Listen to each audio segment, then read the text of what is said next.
السلام علیکم۔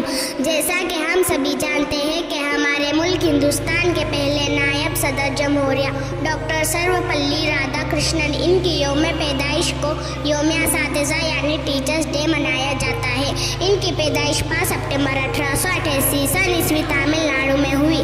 ڈاکٹر رادھا کرشنن نے اپنی ساری زندگی علمی خدمت میں وقف کر دی۔ وہ فخر سے کہا کرتے، میں ایک مدرس ہوں۔ ان کی خواہش تھی کہ ان کے یوم پیدائش کو یوم اساتذہ کے طور پر منایا جائے، اور 1962 سن عیسوی سے ہمارے ملک ہندوستان میں ہر سال 5 ستمبر کو یوم اساتذہ منایا جانے لگا۔ اتنا کہہ کر میں اپنی چھوٹی سی تقریر اس شعر پر ختم کرتی ہوں۔